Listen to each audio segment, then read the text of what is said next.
Ya, shalom Bapak Ibu, kita bersyukur malam ini kita terus akan lakukan bagian kita seperti biasa. Tiap Kamis kita mengadakan mesbah doa, kita berdoa, memuji, menyembah Tuhan. Satu tema firman Tuhan yaitu berkat supranatural tentang Obed-Edom. Saudara, hal-hal yang natural itu sudah biasa, artinya hal yang biasa. Kita bekerja dapat gaji tiap bulan itu biasa. Ketika kita dagang dapat untung itu biasa. Ketika kita lakukan sesuatu dan kita mendapatkan buah dari pekerjaan kita biasa. Tetapi kalau saudara-saudara mendapat berkat supranatural, artinya sesuatu yang supranatural. Sesuatu yang luar biasa, di luar kebiasaan. Dan itulah yang namanya supranatural. Dan saya rindu setiap kita malam ini boleh mengalami hal-hal supranatural. Saudara, kita akan belajar dari satu orang namanya Obed-Edom. Obed-Edom adalah orang yang luar biasa. Saya ingin jelaskan kepada saudara-saudara tentang Obed-Edom ini. Dan bagaimana dia mengalami perkara supranatural. Dan malam ini saya rindu setiap kita, dimanapun kita berada, di rumah, di mobil, di manapun, di kantor-kantor, dimanapun saudara berada, baik di dalam negeri maupun luar negeri. Saya ingin sampaikan, malam ini adalah malam di mana kita boleh mengalami hal-hal besar dalam Tuhan. Amin saudara. Nah, kita akan lihat saudara-saudara, Obed-Edom. Siapa itu Obed-Edom? Obed-Edom artinya bukan Edo ya, Obed-Edom. Kurang M itu ya, artinya hamba Allah. Hamba Allah. Jadi hamba Allah, hamba Edom saudara. Perhatikan, Obed-Edom itu hamba dari berhala atau dari Allah orang Edom. Dia seorang Filistin dari Gad. Jadi bukan orang Israel. Dia orang Filistin dari Gad. Tetapi apa yang terjadi? Dia dipercaya oleh Raja Daud untuk menjaga tabut perjanjian setelah kematian Usa. Karena pada waktu Daud membawa tabut Allah kembali ke Yerusalem di tengah jalan karena caranya salah. Pada waktu itu Daud tidak mengerti bagaimana cara membawa tabut sehingga dinaikkan ke sebuah kereta. Dan apa yang terjadi ketika kereta itu tergelincir, maka tabut Allah mau jatuh dan Obed-Edom ingin menolong. Waktu dia menjamah tabut, maka Usa menjamah tabut dan Usa mati pada waktu itu. Dan apa yang terjadi? Obed-Edom, Daud akhirnya tidak mau membawa tabut itu. Dia juga leluhur dari kaum penunggu pintu gerbang. Orang Gad, orang Filistin akhirnya menjadi penjaga pintu gerbang bait Allah. Dia tinggal dalam bait Allah, dalam tabernakel Daud maksud saya. Itu luar biasa. Dan dari keluarga penyanyi, pemuji, penyembah, pra pembuangan saudara. Nah kita lihat apa itu tabut Allah. Saya ingin jelaskan kepada saudara-saudara. Kita bicara tabut hari ini. Tabut Allah itu lambang kehadiran Tuhan di tengah umatnya. Makanya kita melihat peristiwa bagaimana tabut waktu dibawa mengelilingi Yeriko. Yeriko yang sudah ditutup pintu gerbangnya dan tidak mungkin orang Israel masuk Yeriko. Apa yang terjadi? Mereka kelilingi dengan tabut itu. Dan ketika 13 kali keliling, maka hancur robohlah tembok itu. Karena kuasa tabut Allah. Saudara-saudara, karena itu lambang kehadiran Tuhan. Dan saudara harus mengerti juga, tabut Allah atau tabut perjanjian, perjanjian abadi dengan orang Israel. Orang Israel menjalin perjanjian dengan Allah. Ketika orang Israel memercikkan darah di tabut itu, maka itu perjanjian kekal. Itu gambaran dari darah Kristus yang dipercikkan. Sehingga itu merupakan perjanjian abadi bagi umat pilihan. Saudara, tabut Allah itu isinya adalah mana? Tongkat Harun yang berbunga dan 10 hukum Tuhan. Jadi kalau saudara perhatikan di dalam tabut Allah isinya mana? Di dalam buli-buli dan saudara isinya 10 hukum Torah dan tongkat Harun yang berbunga. Dan saudara harus tahu tempat dari tabut Allah di ruang Maha Kudus. Jadi bukan di halaman, bukan di ruang kudus, tetapi di ruang Maha Kudus. Kenapa saya jelaskan ini? Karena saya ingin saudara mengerti kenapa Obed-Edom diberkati waktu membawa tabut Allah ke rumahnya. Ini penting sekali saudara-saudara. Tabut Allah tempatnya di ruang Maha Kudus. 1 Raja-Raja 8 ayat 6 dikatakan begini. 1 Raja-Raja 8 ayat yang ke-6.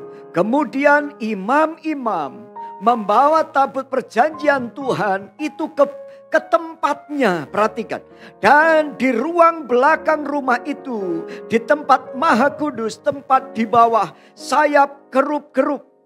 Ruangan Maha Kudus itu ruangan di mana tahta Tuhan, dan hanya setahun sekali imam besar masuk ke ruang Maha Kudus. Gak setiap hari mereka bisa berjumpa. Dan untuk masuk pun ada syaratnya. Syaratnya yang pertama harus membakar ukupan. Ukupan harus memenuhi ruangan itu. Asap ukupan harus memenuhi ruang Maha Kudus. Lalu yang kedua harus membawa darah. Darah domba atau darah lembu. Dan waktu membawa darah dan ukupan, maka imam besar boleh masuk ke sana. Dan imam besar tidak mengalami kematian. Tetapi kalau tidak, mereka akan mati di ruang Maha Kudus. Maka dari itu saudara-saudara, tabut Allah ini tempat paling dalam atau tempat yang paling suci di dalam persekutuan dengan Tuhan. Dan saudara-saudara, kenapa Obed-Edom diberkati? Ini saudara, saya ajak saudara memahami. Malam ini saya rindu saudara mengerti apa yang saya ingin jelaskan. Saya rindu saudara menjadi Obed-Edom, Obed-Edom. Kita dulu adalah Obed-Edom masa lalu kita. Kita bukan siapa-siapa. Tetapi Tuhan panggil kita untuk menjadi anak Allah, hamba Allah. Dan harusnya itu menjadi sebuah kehormatan. Dan kita gunakan kesempatan yang terbaik untuk kita melayani Tuhan. Ibadah dengan segenap hati. Menyerahkan seluruh hidup kita kepada Tuhan. Kita boleh menyenangkan hati Allah. Saya sedih kalau masih ada orang Kristen yang main-main dalam hidupnya. Main-main dalam ibadah. Main-main dalam pelayanan. Dia tidak hidup sungguh-sungguh. Yang saudara layani adalah Allah yang Maha Kudus. Yang saudara layani adalah Allah yang Maha Tinggi, yang menciptakan langit dan bumi. Harusnya dengan rasa takut dan gentar kita datang kepada Tuhan. Setiap kali ibadah kita masuk ruang Maha Kudus ilahi. Dan kita merasa takut dan gentar. Karena dia adalah Allah yang api yang menghanguskan. Saudara-saudara, dalam 2 Samuel pasal 6 ayat 8 sampai 12. Mari kita baca ayat-ayat ini. 2 Samuel 6 ayat 8 sampai 12. Demikian bunyi firman Tuhan. Daud menjadi marah karena Tuhan telah menyambar Usa demikian hebatnya. Saya tidak tahu apakah Usa waktu itu hangus terbakar atau gimana, saya tidak tahu. Tetapi firman Tuhan katakan bahwa Tuhan telah menyambar Usa demikian hebatnya. Maka tempat itu disebut orang Peres Usa sampai sekarang. Pada waktu itu Daud menjadi takut kepada Tuhan. Lalu katanya, bagaimana tabut Tuhan ini dapat sampai kepadaku? Artinya Daud takut. Nanti kalau sampai Daud salah. Dan dia bisa mengalami peristiwa seperti Usa yang mati, saudara. Nah, ayat yang ke-10. Sebab itu Daud tidak mau memindahkan tabut Tuhan itu ke tempatnya ke kota Daud. Pada waktunya sebelum itu Daud sangat bersuka cita untuk memindahkan tabut Allah dengan bersemangat. Tapi dengan kejadian ini Daud menjadi marah, Daud menjadi kecewa dan tidak mau membawa tabut Allah. Tetapi Daud menyimpang dan membawanya ke rumah siapa? Obed-Edom. Orang mana? Orang Gad, orang Filistin. Gad itu gak jauh dari Yerusalem. 3 bulan lamanya tabut ini dahsyatnya. Perhatikan, ini penting. 3 bulan lamanya tabut Tuhan itu tinggal di rumah Obed-Edom. Orang Gad itu, orang Filistin itu, bukan anak Allah itu. Dan Tuhan memberkati Obed-Edom dan seisi rumahnya.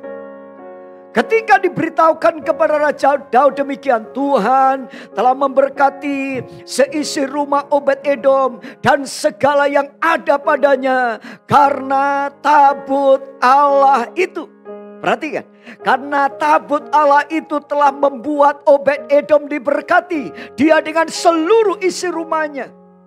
Lalu Daud mengangkat tabut itu dari rumah Obed-Edom ke kota Daud dengan sukacita. Haleluya. Ini tujuannya.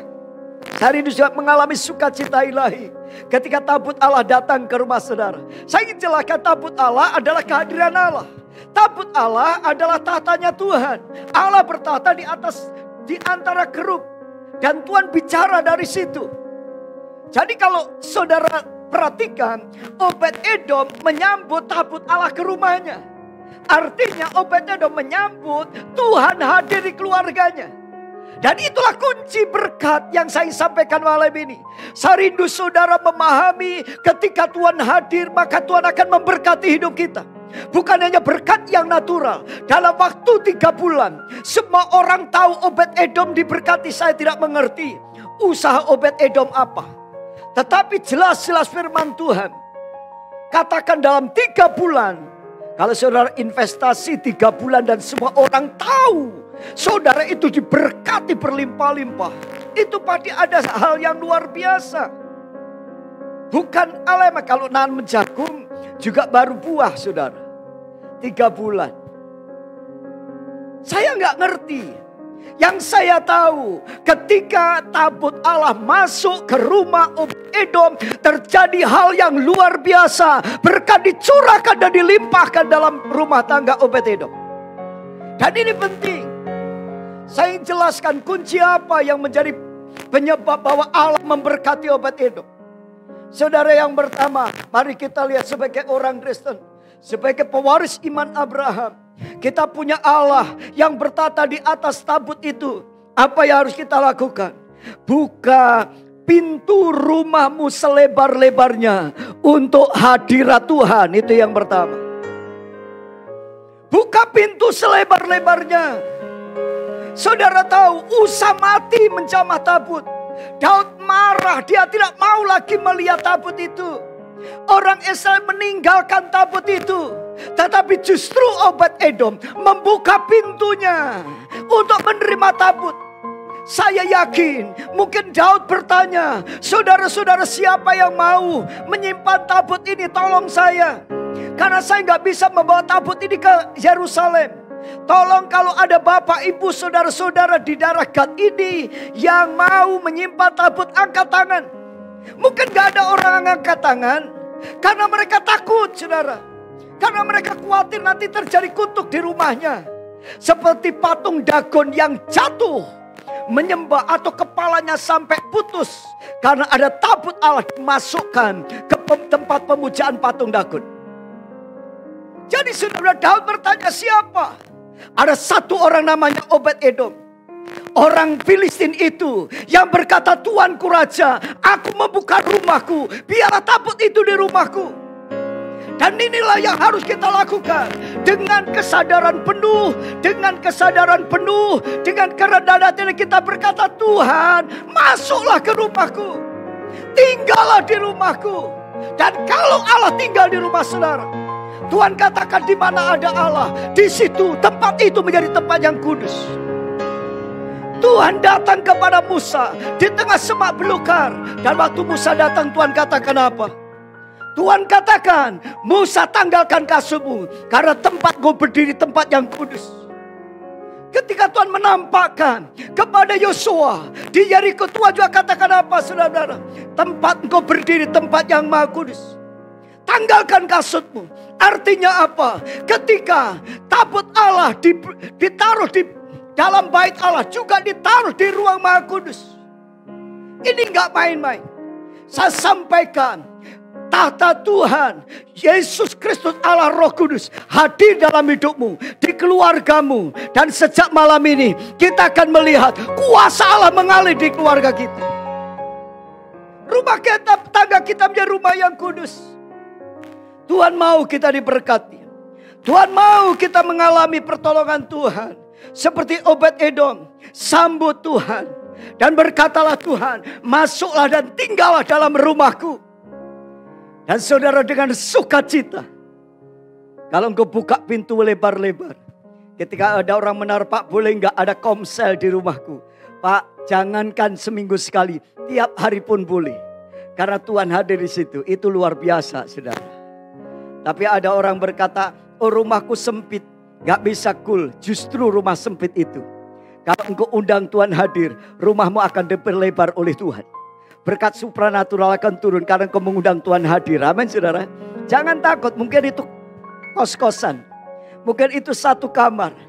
Oh saudara, udah penuh dengan barang. Tapi kau di tempat itu kau gelar tikar dan menyembah Tuhan.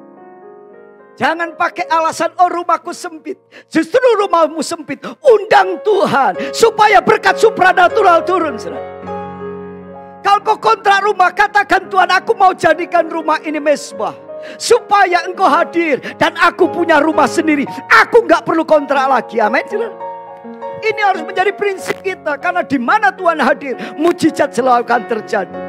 Undang, izinkan Tuhan masuk ke rumahmu. Masuk ke perusahaanmu. Saya menyaksikan beberapa perusahaan yang mengundang Tuhan hadir.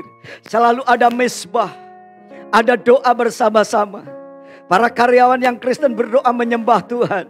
Tuhan selalu bela di tengah krisis. Selalu ada pertolongan Tuhan. Saya menyaksikan sendiri. Saudara-saudara, saya rindu. Saudara mengalami hal itu. Jangan takut mengundang Tuhan. Justru rindukan Tuhan. Ketika orang lain tidak mau, katakan aku mau Tuhan hadir di rumahku. Itu yang pertama. Buka lebar-lebar hatimu untuk Tuhan hadir. Tidak tahukah kamu tubuhmu adalah bait Allah? Kalau Roh Kudus Allah diam di dalammu, Tuhan hadir dalam hidupmu. Apapun yang kau kerjakan berhasil.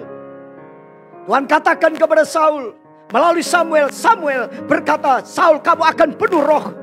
Dan kalau Roh Kudus turun atasmu, kerjakan apapun. Karena Tuhan menyertai engkau. Roh Kudus memampukan kita. Membuat tangan kita ini menjadi berkat. Dan apapun yang kita kerjakan akan berhasil. Seperti Yusuf disertai Tuhan. Dan apapun yang Yusuf kerjakan, Tuhan berkati. Yang kedua, saudara, kunci apa yang kita pelajari? Saudara tahu, waktu itu Obed-Edom, di rumah Obed-Edom tidak ada imam besar. Di rumah Obed-Edom tidak ada imam. Obed-Edom bukan orang Lewi. Siapa yang melayani di dalam bait Allah? Orang Lewi, para imam. Tapi siapa Obed-Edom? Seorang Filistin, seorang yang percaya kepada Tuhan walaupun dia bukan orang Israel. Di rumah Obed-Edom tidak ada kandil, tidak ada pelita kaki dian. Di rumah Obed-Edom tidak ada ukupan. Di rumah Obed-Edom tidak ada hal-hal yang ada dalam bait Allah. Yang ada hanya rumah seperti biasa. Tetapi apa yang terjadi, saudara? Obed-Edom menyambut Tuhan dan mulai melayani Tuhan dengan apa yang ada. Jadi saudara, yang kedua ini, ayo beribadah dan layani Tuhan dengan tulus hati. Katakan amin. Tulus hati. Allah gak nuntut apa-apa.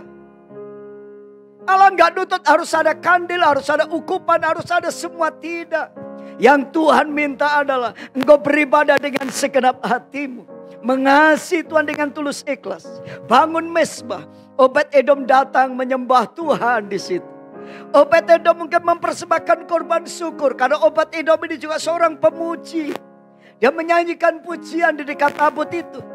Dia berdoa dengan konsisten di dekat tabut itu. Saudara berdoa dengan konsisten.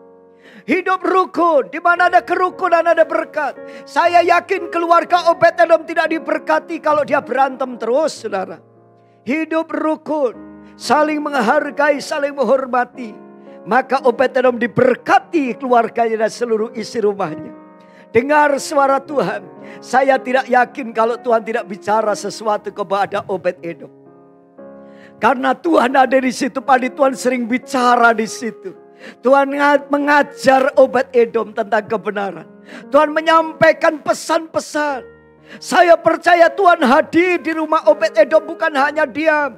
Seperti peti yang kosong. Tetapi Tuhan sering menyatakan diri kepada Obed-Edom. Dan memberi petunjuk Obed-Edom. Kamu harus lakukan ini dan lakukan itu. Saya percaya itu pasti terjadi. Karena tabut Allah adalah tahtanya Tuhan. Dan Obed-Edom dan seisi rumahnya beribadah. Dan itu yang harus kita lakukan. Dengan tulus hati. Maka apa yang dikatakan di dalam Mazmur 24. Karena saya katakan Obed-Edom ini orang yang tulus hati. Karena Obed-Edom buktinya diberkati. Karena janji Tuhan katakan begini. Siapakah yang boleh naik ke gunung kudus Tuhan? Siapakah yang boleh berdiri di tempatnya yang kudus? Tempat kudus adalah tempat di mana Tuhan hadir. Itu tabut Allah hadir. Jadi rumah Obed-Edom menjadi tempat yang kudus.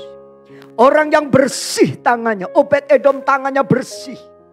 murni hatinya, tidak menyerahkan dirinya kepada penipuan, dan tidak bersumpah palsu, mulutnya senang memuji Tuhan, berkata jujur, punya integritas, apa yang dikatakan dan diperbuat itu sama, gak pelin-pelan, gak dolak-dalik, gak tipu sana tipu sini. Dialah yang menerima berkat dari Tuhan dan keadilan dari Allah yang menyelamatkan dia. Itulah angkatan orang yang menanyakan dia, yang mencari wajahnya, ya Allah Yakub. Sebuah kesempatan yang terbaik yang Tuhan berikan kepada Obed-Edom dan disambut dengan sukacita. Saya rindu, tidak saudara tahu, di setiap momentum tidak semuanya momentum itu baik. Tapi ketika engkau menemukan perjumpaan dengan Tuhan, tangkap itu. Seperti Obed-Edom, tidak mau disia-siakan. Dia terima Tuhan. Dia mau supaya Tuhan hadir. Dia layani Tuhan dengan sungguh-sungguh. Amin saudara. Ayo kita punya hati yang murni. Tuhan gak nuntut banyak. Tuhan gak menuntut apa yang bisa kau berikan hari-hari ini. Dan berikan, minta hatimu, hidupmu. Layani dengan tulus ikhlas. Saudara, ini waktunya kita menjadi orang yang berintegritas. Tuhan suka akal itu. Dan yang terakhir saudara, apa yang harus kita lakukan? Ketika Daud mendengar bahwa karena tabut Allah Obed-Edom diberkati, maka Daud memerintahkan kita akan bawa tabut ke Yerusalem. Dan apa yang terjadi? Luar biasanya, Obed-Edom ikut mengantar Daud dan tinggal di Yerusalem menjaga pintu gerbang. Luar biasa. Artinya apa? Ikuti Tuhan. Yang ketiga, ikuti Tuhan. Kemanapun Tuhan pergi, kejar hadiratnya. Lalu Daud meninggalkan di sana di hadapan tabut perjanjian Tuhan itu Asap dan saudara-saudara sepuaknya untuk tetap melayani di hadapan tabut itu seperti yang patut dilakukan setiap hari. Juga Obed-Edom dan saudara-saudara sepuaknya yang 68 orang itu, Obed-Edom bin Yedutun dan Hosa anak adalah penunggu pintu gerbang. Dia tidak berkata, oh aku harus dekat tabut, tidak. Dia tidak berkata, oh aku harus melayani di mimbar, tidak. Tetapi dia katakan, aku penjaga pintu gak apa-apa. Yang penting aku ketemu Tuhan. Yang penting aku bersama Tuhan. Posisi apapun aku itu gak penting. Yang penting hadirat Tuhan dalam hidupku. Berapa banyak kerebutan posisi dalam gereja, di kantor kerebutan posisi. Engkau serang sana, serang sini, fitnah sana, fitnah sini. Tetapi saya ingin katakan, apapun posisimu, kalau engkau disertai Tuhan, engkau akan mengalami berkat supranatural. Ayo kita ubah pola pikir kita. Saya kadang-kadang sedih melihat orang Kristen. Seringkali kalau konseling, seringkali beresin orang yang berantem. Oh kecewa sana, kecewa sini. Bertobat saudara. Posisi apapun, mungkin kau sedang diturunkan dari posisi direktur menjadi kondektur gitu. Jangan takut. Dari kondektur, kau lama-lama punya bus saudara. Jadi pemilik bus yang sangat baik. Kenapa? Karena kau diberkati. Ada berkat supranatural kalau engkau bisa terima dengan lapang dada. Apapun yang Tuhan percayakan adalah kepercayaan dari Tuhan. Amin. Kalau posisimu belum beruntung, engkau temanmu naik, engkau tetap di situ. Jangan takut. Kalau Tuhan ada padamu, apa yang kau kerjakan akan berhasil. Dan kau akan diangkat oleh Tuhan. Betapa sibuknya kita mencari posisi. Fitnah sana, fitnah sini. Gosok sana, gosok sini. Tapi saudara-saudara, yang terpenting kejar Tuhan. Cari Tuhan dengan kerajaan Allah dengan segala benarannya. Maka semua itu akan ditambahkan kepadamu. Amin saudara. Maka itu apa yang dicari oleh Obed-Edom. Hadirat Tuhan. Kejar Tuhan.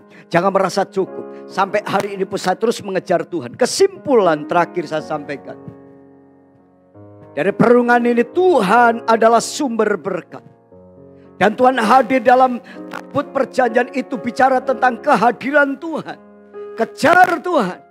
Yang kedua, buka pintu selebar-lebarnya untuk Tuhan hadir dalam rumahmu, dalam hidupmu, dalam usahamu, di tokomu, di warungmu, di perusahaanmu. Buka selebar-lebarnya.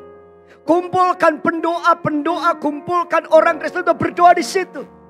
Yang kedua, beribadalah dan layani Tuhan dengan segenap hati, dengan tulus, ikhlas, murni. Gak ada pun yang motivasi apa-apa selain hanya menyenangkan Tuhan. Dan yang ketiga, ikuti Tuhan kemanapun ku pergi. Jangan pernah jauh dari hadirat Tuhan. Karena dalam hadirat Tuhan banyak mujizat terjadi.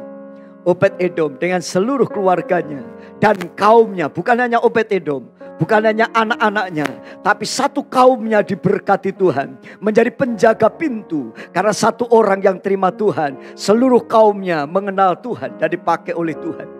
Orang asing, musuh orang Israel, diubah menjadi orang yang disayang Tuhan. Anak cucunya menjadi orang yang diberkati. Kalau Obed-Edom diubah Tuhan menjadi orang yang diberkati. Orang fasik, orang kafir, tapi dia mengenal Allah. Hamba Allah Edom, hamba berhala Edom, sekarang menjadi hamba Allah. Karena dia membuka hati untuk Tuhan hadir dalam hidupnya. Hari ini kita berdoa supaya Tuhan hadir dalam hidupmu. Mari kita datang kepada Tuhan.